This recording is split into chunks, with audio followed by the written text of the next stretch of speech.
Tips buat yang closing customer via WhatsApp atau via chat. Jangan pernah sekali-sekali nanya, sis, jadi nggak? Kita harus berasumsi kalau dia akan transfer. Jadi nanyanya, halo sis, baju yang sis pesan sudah kami data untuk pengiriman pagi ini. Sis rencananya transfer ke rekening kami yang BCA atau Mandiri ya, untuk memudahkan pengecekan. Atau, halo sis, baju yang sis mau masih saya keep nih sis, tinggal 1 biji aja. Kebetulan ada customer lain yang mau. Sis rencana mau melakukan pembayaran pagi ini atau siang ya sis? Kalau pagi ini bisa ikut pengiriman jam 12 siang ini. Pada intinya, kalau nanya customer, jangan pernah berakhiran kata enggak, tapi berikan pertanyaan pilihan. Dan kita harus selalu berasumsi kalau customer pasti akan transfer. Sehingga pertanyaannya antara, sis nanti pembayarannya mau pagi ini atau siang ini? Sis mau nanti pengirimannya pakai ekspres atau reguler? Atau mungkin sis nanti transfernya mau ke BCA atau ke Mandiri? Atau mungkin ke rekening Anda yang lain? Sehingga customer yang tadinya mungkin aja udah masih ragu, akhirnya malah transfer beneran. Karena dianggapnya kita tuh udah nungguin gitu loh. Tips menjawab customer ketika mereka nanya harga atau nanya barangnya ready apa enggak. Biasakan kalau menjawab pertanyaan selalu ditutup dengan pertanyaan lagi. Jadi jangan langsung dijawab dengan jawaban tertutup. Contoh jawaban tertutup adalah kalau misalnya ada yang nanya,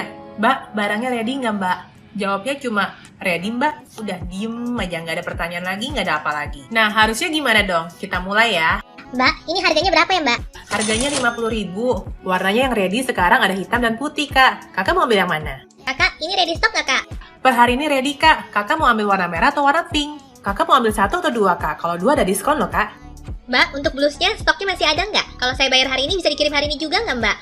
Per hari ini ready kok, Kak. Kalau Kakak transfernya sebelum jam 5 sore, orderan Kakak akan diproses hari ini juga. Kakak nanti dikirimnya mau pakai ekspedisi apa? JNE atau pos? Nah, udah lihat kan perbedaannya? Cara ini efektif untuk meningkatkan respon kembali dari si pembeli kepada kita. Kalau customer menjawab, saya pikir-pikir dulu ya. Enaknya tuh kita responnya apa sih? Kakak, maaf. Biasanya kalau aku dijawab pikir-pikir dulu, biasanya nggak jadi.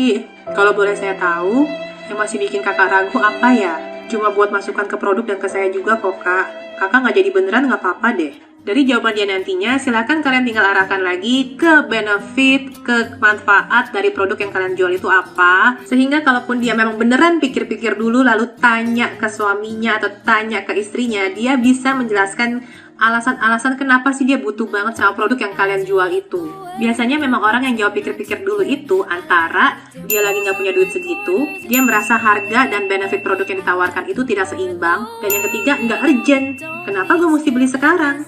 Makanya sebelum kalian menjawab customer, kalian sudah harus siap menjelaskan benefit produk kalian sebaik mungkin, bikin sesuatu yang urgent. Kalau belanja hari ini dapat free ongkir, semuanya tergantung kebijakan dari toko kalian sendiri. Chat ke customer cuma di-read doang, kudu ngapain dong? Cara ini bisa kamu lakukan kalau kamu sudah follow up dia sampai 2 kali ya, dan tidak dijawab. Tulis ketik seperti ini. Kakak jangan cuekin aku Kak. Kalau kakak batal aku nggak musuhin kakak kok.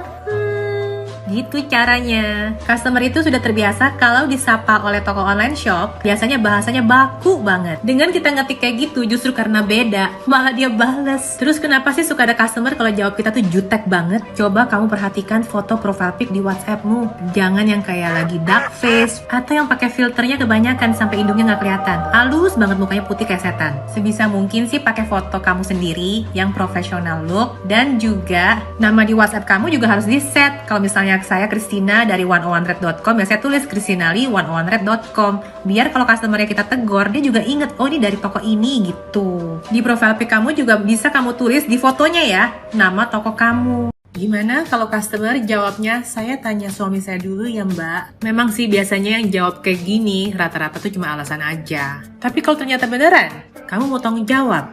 Kalau bini orang jadi bohong sama suaminya sendiri, beli barang diam-diam. Saya kasih tips ya, cara meresponnya gimana. Mbak, maaf ya, saya tanya suami saya dulu. Oh iya mbak, nggak apa-apa.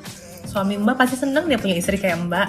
Hah? Seneng kenapa mbak? Iya, soalnya mbak tuh udah enak diajak ngobrol, baik.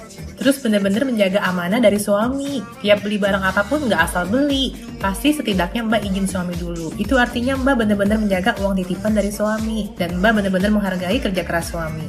Semoga Tuhan menggerakkan hati suami mbak untuk mengizinkan dan meridoi ya mbak. Sebelum mbak nanya suami, izinkan saya menjelaskan benefit dan manfaat produk kami lebih lanjut ya mbak.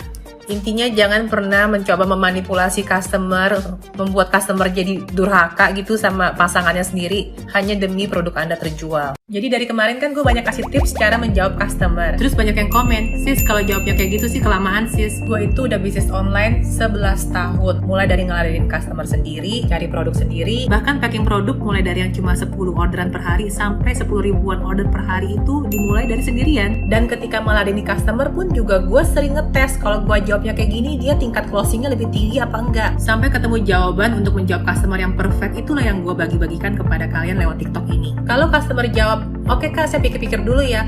Oke kak, saya tanya suami dulu ya. Kalau kalian jawabnya, oke kak, ditunggu ya kabarnya ya. Saya juga dulu melakukan itu. Tingkat closingnya paling yang akhirnya beli cuma 20%. Tapi setelah saya ganti jawabannya, dari 10 orang yang tadi cuma 2 yang closing, akhirnya bisa setidaknya 7-8 orang yang closing. Jawaban itulah yang gue ajarkan ke semua customer service gue biar jawabnya tuh seragam. Dan atas izin Tuhan juga, dari semua yang serba sendirian, bisnis gue masih survive sampai sekarang setelah 11 tahun. Jadi terserah kalian guys, mau ikutin apa enggak? Terserah. Jangan gemes kalau customer minta diskon. Kalau kita mampu kasih diskon, selalu minta imbal balik. 1. Kasih minimum order. Kalau kakak ambilnya selusin, saya kasih tambahan diskon 10%. Kakak mau ambil berapa banyak? Yang kedua, kasih jangka waktu. Kalau kakak pembayarannya bisa sebelum jam 3 sore ini, saya kasih free ongkir loh kak. Kakak mau pembayarannya lewat Mandiri atau BCA? Atau kalau misalnya kontrak, kalau misalnya kakak mau perpanjang kontrak kakak sampai 2 tahun, saya kasih ekstra diskon 5%. Yang ketiga, kurangi fitur. Misalnya kalau ini berhubungan dengan jasa profesional, katakan ini makeup artist lah ya. Kalau misalnya kakak minta diskon sekian, kosmetik yang akan kakak gunakan akan menggunakan kosmetik-kosmetik yang mereknya ini ya kak. Atau kalau misalnya ini catering, kalau kakak minta diskon sekian, daging sapinya kita ganti ayam ya kak, atau ikan. Enak juga kok kak.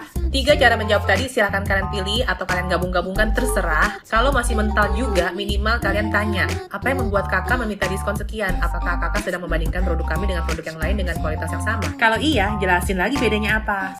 Kesalahan penjual ketika chat dengan customer yang bilang produk dia lebih bagus, yaitu dengan jelek-jelekin produk yang dia udah punya atau yang dia suka. Ibarat kalian lagi debat sama orang yang pecinta iPhone versus yang pecinta Android. Nggak akan pernah menang. Misalnya saya lagi nawarin lipstick Lume Colors ke customer, tapi kemudian dia jawabnya, saya udah biasa pakai merek ABC sis, dan saya cocoknya pakai merek itu doang. Nah, kalau kamu malah nggak dengerin apa yang dia ngomongin, terus malah maksa jualan produk kamu, sis Lume Colors ini bagus banget loh sis, ringan, udah halal, Bepom, pasti lebih bagus dari produk yang sis pakai. Saya berani jamin nggak akan closing. Dia udah bete duluan. Dia langsung akan defensif dan customer pun tidak akan mau lagi mendengarkan omongan kamu. Jadi jawabnya kudu gimana dong? Wah sis pakai merek ABC juga ya? Aku juga masih punya loh sis lipstick ABC andalanku di laci. Coba deh sis campur warna ABC yang warna ini dicampur dengan warna Lume Colors yang ini. Bagus banget. Nah apakah cara ini bikin dia langsung closing? Belum tentu. Tapi minimal dia akan lebih mempertimbangkan produk yang kamu jual ketimbang dia defensif duluan dan langsung ngeblok. Tips menghadapi customer COD yang PHP. Caranya kamu harus verifikasi dulu pembelinya. Yang pertama, coba chat customernya via WhatsApp, apakah dibalas atau enggak. Takutnya ini customer iseng.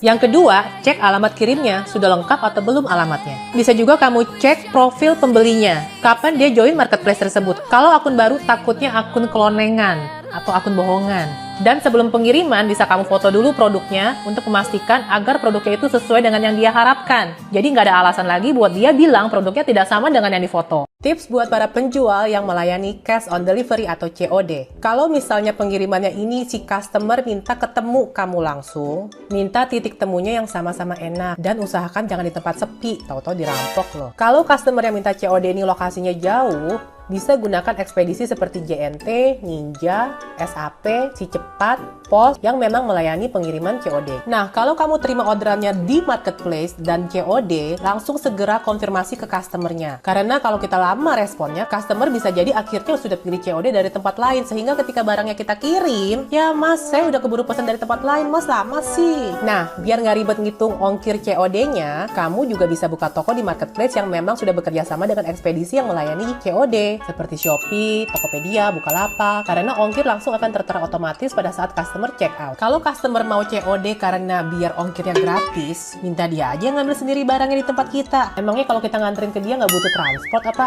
Tips menghadapi customer yang selalu minta COD, padahal kalian sendiri tidak melayani COD. Intinya customer yang minta COD itu biasanya karena kurang percaya kalau produknya tersebut akan dikirim atau akan sesuai dengan yang dia lihat di foto.